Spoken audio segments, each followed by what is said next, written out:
Thanks for joining us on episode 1652 of the Inspired Stewardship Podcast. I'm Dr. Maureen Gibbons. I challenge you to invest in yourself, invest in others, develop your influence, and impact the world by using your time, your talent, and your treasures to live out your calling. Having the ability to be yourself is key, and one way to be inspired to do that is to listen to this, the Inspired Stewardship Podcast with my friend, Scott Mader.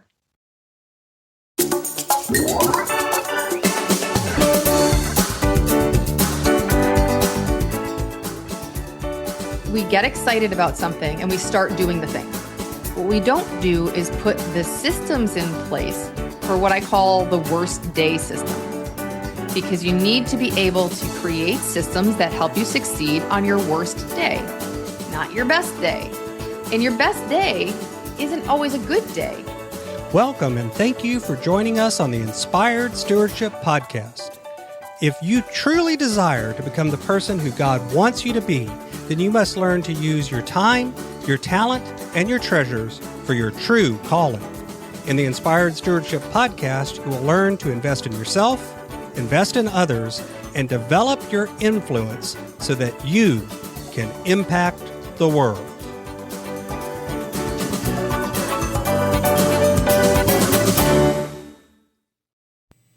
In this podcast episode, I interviewed Dr. Maureen Gibbons.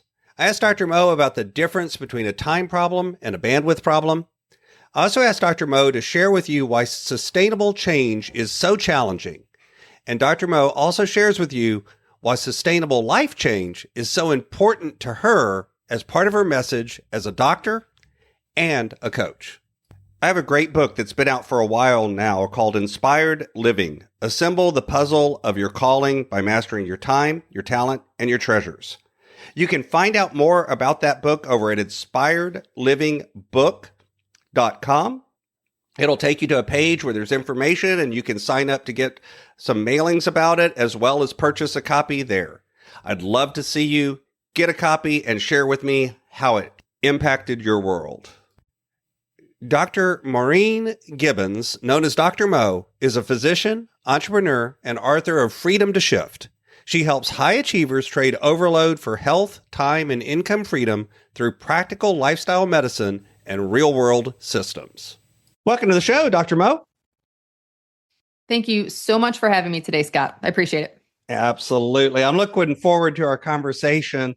So I shared a little bit in the intro about your book, Freedom to Shift, some of the other work you've done, physician, entrepreneur. That I always think it's funny when you put those two in the same sentence, but for a lot of people that feels weird, but I get it. So let's go back in time a little bit. And the intro is always kind of where we are today, but it's never the whole story of how we got here. So take us back in time and share with the listener what brought you to this point where this is the work you're doing, this is the message you feel called to put out in the world.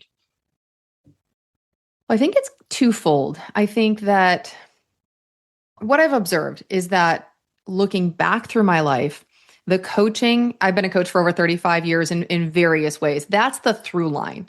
That's the entrepreneurship part. I can't stop doing it if I tried. And I've tried. So from that standpoint, the physician education was almost in the container of me being a coach. And throughout that, I kept finding things that I would want to teach people, patients, colleagues, all of it. I just always want to teach them something. And now I just have more to teach them. So throughout that, and then the lifestyle medicine piece provides even more fodder to teach people. So when I look at the fact that I'm a sports nutritionist, that I was a triathlon coach for a decade, as a life coach before that, the lifestyle medicine brings that all together because it's the medical education plus the habit change, plus the motivation and the accountability. It is all wrapped up into one. So this is kind of my wheelhouse. Now that I get to do lifestyle medicine, a little bit of the medicine, but mostly coaching. That's really where I love to sit. Unpack that a little bit. You use the term lifestyle medicine, and that may mean something to somebody, but there's probably someone out there going, huh? What's that? So what do you mean when you say lifestyle medicine? So interestingly, 3 or 4 years ago, I had a friend get certified, board certified in lifestyle medicine. And I was like, that's not a real thing. And lo and behold, it actually is a real thing.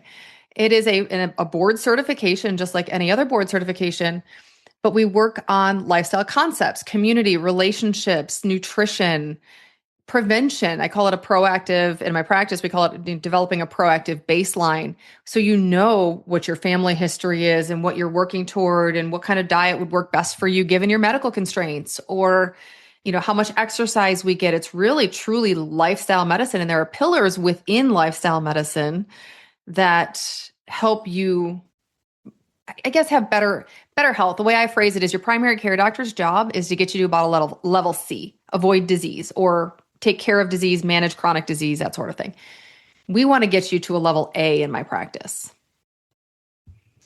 So talk a little bit about your own faith journey, your own look, and how that fits in, both for you personally, but then how does that fit in with the work that you do with patients as well? When I was in the ER, my faith journey some days got tested a lot more than others. And I was an EMT for a little while. I get it. Yeah. It's, I hit a point at one particular patient, you never forget some of them. And I came very close to what I call God. And I've always been very spiritual, raised Catholic, very spiritual, in and out of religion, organized religion, but always extremely spiritual. There is no question for me there's a higher power. I don't make the trees grow. I don't have that kind of power. Shoot, I barely have power over myself some days. But, there were some patients where, I would just put my hands down on the bed and say, God, I don't know what to do here. And it wasn't that I didn't know what to do medically. So with patients, it came in from like that deeply. Now in changing careers, changing professions, I have to sit down and get quiet and ask, what would you have me be? How do you want me to show up in the world? What energy has to flow through me to bring to the world? What are you asking me to do?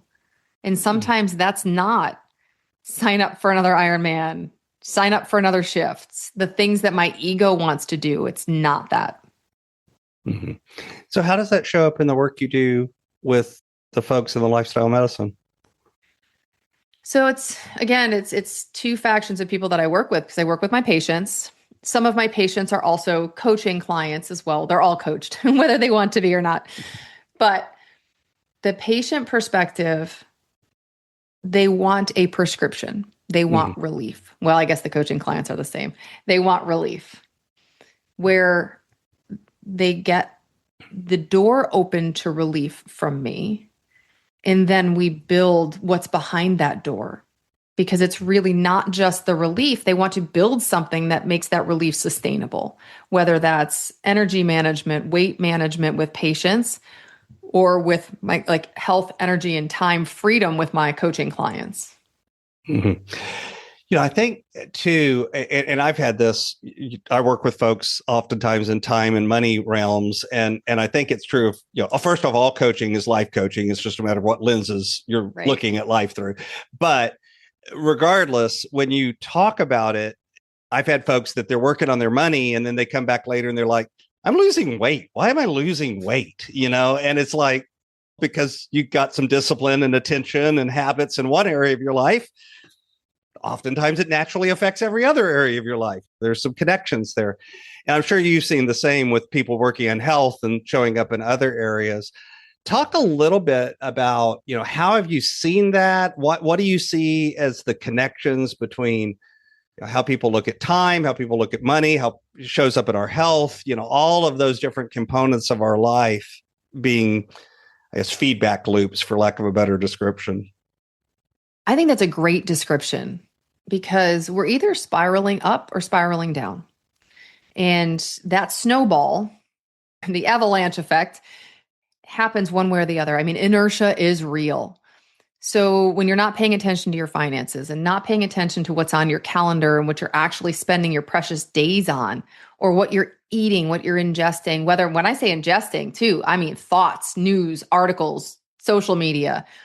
When you're intentional about what you're putting in, better will come out. And I think that it does snowball. One of my coaches calls it bank accounts and belt buckles. So when one of them goes up, the other one's going to go down because you feel good, right? It's like when you work out, you want to eat better because you like feeling good. And then, oh, I feel good. Guess what? I feel good enough tomorrow to get up and work out. Perfect. And then that inertia keeps going. So your book, Freedom to Shift, talk a little bit about that. What brought that to fruition? What's the message behind it? A lot of blood, sweat, and tears brought that to fruition. Oh, so like a normal book. Got it. Pretty much, yes. We bleed those. We bleed them. But what the message really is, and I called it Freedom to Shift, because the message is you already have the key. You have the freedom. You don't need another certification. You don't need permission from anyone. Your experience, your skills, and your life to this point is of value to other people, and they need it. We need that voice out there. So it's both a permission slip that you don't need and tactical advice to bring that to the world. So a lot of folks set out to fix their life, I especially around health. I'm thinking back to the beginning of the year, and there's a gym down the street from where I live. And, on the first 3 weeks, I happen to drive by every Tuesday evening at about the same time. And man, the first 3 weeks of January, that parking lot was full, and there were cars on the road. Everyone was there. By about week 4, it was pretty easy to find a parking spot. Let's just put it that way. Why do you see that folks often set out on this journey with a strong intention, but aren't able to sustain it, whether it's diet, whether it's health, whether it's working out, all of those things? So it's funny you say that, because yesterday I was at the gym and it was so crowded. And I thought, could you people give up on your New Year's resolutions already? I need the gym back. But why they fail, why we all fail, because we all fall into the same trap, is we get excited about something and we start doing the thing. What we don't do is put the systems in place for what I call the worst day system. Because you need to be able to create systems that help you succeed on your worst day, not your best day. And your best day isn't always a good day. It's just the day that you have the energy or the time. Sometimes your worst day, you're on vacation with your family and you don't have that time. So it's really an awesome day, but you don't have a worst day system in place. So you're not going to work out. You're not going to get the protein goals that you set for yourself. You can set all the goals you want, but until you put the systems in place, James Clear style, with Atomic Habits, you have to have those systems in place to make it happen. Otherwise, you will fail. And never skip second day. What do you mean by that? So you can skip a day, because there are days where things are going to fall. Life happens. Life gets lifey. Just work your tail off not to skip the second day, because then it starts to become a habit. Mm-hmm. So you talk a lot about bandwidth problems as opposed to time problems. Unpack that a little bit. People have heard me talk about time quite a bit on the show, and I'm curious your take on what you mean by bandwidth versus time. So we all get 24 hours in a day. Yep. And in some days, you'll know, and I have a tendency to compare myself to other people, but let's just compare ourselves to ourselves. Someday you get so much done. You're rocking it. Everything's just stellar. You have time to unwind with your family in the evening. And some days, not much else happened, but you got nothing done. And you don't know why. It could have been poor sleep. Your food was off that day. Your brain was thinking about something else in the background. Those are the big ones. Usually it's sleep, nutrition, and I call it stress, right? But however the listeners want to define it for themselves, you know what I'm talking about, that thing in your brain that's nagging. That doesn't take up any time, but it takes up bandwidth. Mm-hmm. It's usable energy. Bandwidth is usable energy that you have to accomplish what's on your plate. Some days it's really low. But how often, as high achievers, when your bandwidth is low and you're like, I got nothing today, how many of us look at our schedule and try to move things around? We don't. No, we usually double down. And or like I was talking to someone the other day about, they had, I think it was 40 or 50 items on their to-do list. And some insane number, already an insane number. And I said, oh, great. Yeah, let's look at your calendar tomorrow. What do you have? They had 5 meetings or 6 meetings, each of which was 30 minutes long. I'm like, so that's 3 hours of your day right there, minimum. Yeah. But some of those meetings are going to go over and you have to get back and forth to the meeting or sign in, sign out. Yeah. So we both know it's more than that. But how much time do you actually have to do these 35, 40 things that are on your to-do list? Let's be a little realistic here. What do you actually think is the most important, or the things that you can't say no to? Because otherwise I knew they were going to get to the end of the day and just beat themselves up. Yep. Absolutely. Unpack that and how you see that a little bit in the coaching clients and the patients that you see. One of my favorite coaching clients, we sat down to do a time and energy audit with her, and she was trying to pack 32 hours of things into a 24-hour day. And usually doesn't work. No.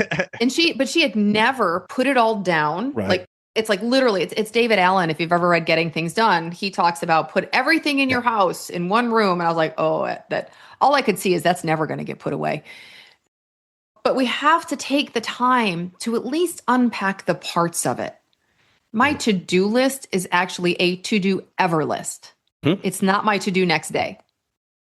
Because that way it's in one place. It's a brain dump, really. Right. I should probably just rename it. This is the brain dump. Don't kid yourself. It's not a to-do list. Then you take the things, when you put them on your calendar, like you said, put them on your calendar and allot twice as much time as you need, bare minimum. That makes a to-do list. Yeah, I think, and I think a lot of us set ourselves up, kind of circling back to lifestyle medicine and how that fits in. I think our lifestyle is so much of a part of what we do, health-wise, work-wise, relationship-wise. But all too often we try to ignore that, treat that as if that's not real. All this other stuff is real. That's not really real. But it shows up at everything we do. It really does. And one of my coaches ran me through an exercise. We hear about it all the time, where you take the parts of your life, your relationships, your community, your health, money, your impact, and you rate them all, Tony Robbins style. And you rate them all and you figure out not just where you're failing, because that's not the purpose of this. It's which one of those is low right now in this season of your life. But again, if you put your family last all the time, you won't have a family to put last. And that hurts because it is real. Or if you put your health to the back burner all the time, it will eventually come to the front and be very hot. So if somebody out there is hearing us talk right now and they're like, okay, I definitely, here it is. It's the middle of the year. Maybe I made some progress at the beginning of the year, but I've slipped back. My habits, my systems, things aren't there. What's some practical advice that you could give them to reset and restart? I like the word reset. And although it kind of gets some bad press lately, that, I like the word reset because you can reset. You do reset every morning when you sleep. There is no time other than now. I mean, we talk about faith, and that I think is the core of faith. There is nothing else other than what you are in this very moment. You have nothing else. So looking back at, what I failed on, what I stopped doing, we're approaching the middle of the year already, and holy cow, how did that happen? It's today, and all you will ever have is today. The best thing to do to reset is take a moment, open up your calendar. This is imperative. Now, if it's all white, not good because you're just lying and you're not intentionally planning anything. If it's completely full and there's no time to put in your family, give them a color. They need to go in there. Make sure what you want to nurture is in your calendar. You show me your calendar, you show me your priorities. Mm-hmm. I used to tell people, tell me what's important to you. Now give me your checkbook and give me your calendar and I'll tell you if you're lying. Exactly. Because is it showing up there? And it was interesting because some people really don't want to show it to you when you say that because it's not showing up. So I've got a few questions that I like to ask all of my guests, but before I go there, is there anything else about your work or Freedom to Shift that you'd like to share with the listener? I would just like to impress that you don't need permission to change. Mm-hmm. If you want to be healthy and you've spent the first 52 years, in my case, unhealthy, you can change that starting today. You don't need my permission. You don't need your doctor's permission. Please ask for medical advice, though. This isn't it. But you don't need anyone's permission to make yourself better. Absolutely. So my brand is Inspired Stewardship, and I kind of run things through that lens of stewardship. And yet I've discovered over the years that that's one of those words that can mean a lot of different things to a lot of different people. So I like to ask, for you, what does the word stewardship mean to you? To me, it means taking what I've learned and experienced and sending the elevator back down. Not keeping all that to myself, giving it away, both free and paid, because I think that that's the universe telling me energetically what I'm giving out is what I get back. It's just sending the elevator back down, making sure other people benefit from my mistakes, frankly. Yeah, I tell people, that's another one of my sayings is it's smart to learn from your mistakes. It's even smarter to learn from other people's mistakes. Unfortunately, some of us have to make them all ourselves because we're stubborn. So, not that I'm talking about myself. Not at all. I feel seen. It's all good. Yeah, exactly. So this is my favorite question that I like to ask everybody. Imagine for a moment that I invented this magic machine. And with this machine, I could pull you from where you are today and magically transport you into the future, maybe 150, maybe 250 years. And through the power of this machine, you were able to look back and see your entire life, see all of the ripples, all of the connections, all of the impacts you've left. What impact do you hope you've left in the world? I hope that I have made people feel like they have a safe space to grow, to exist and to grow from where they are, that they pick up my book and say, wow, or they hear something that I put out on social media or a call they had with me or their grandparents or their grandchildren had with me or distant relatives, people across the world. They pick up something that they've seen that I've done and they think, this makes me feel okay. Now we can grow.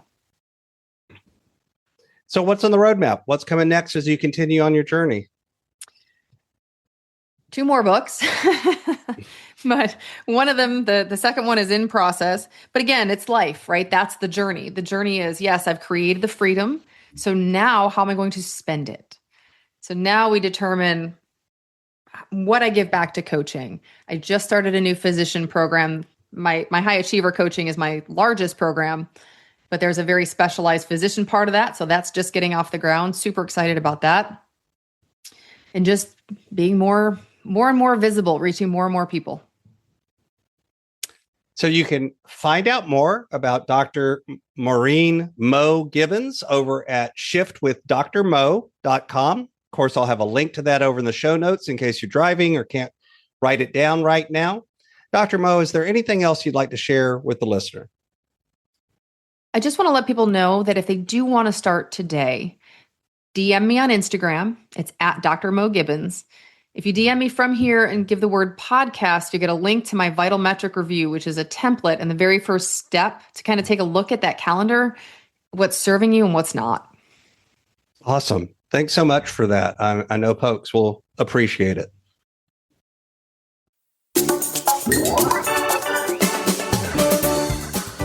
Thanks so much for listening to the Inspired Stewardship podcast. As a subscriber and listener, we challenge you to not just sit back and passively listen, but act on what you've heard and find a way to live your calling. If you enjoyed this episode, please do us a favor. Go over to inspiredstewardship.com/iTunes rate, all one word, iTunes rate.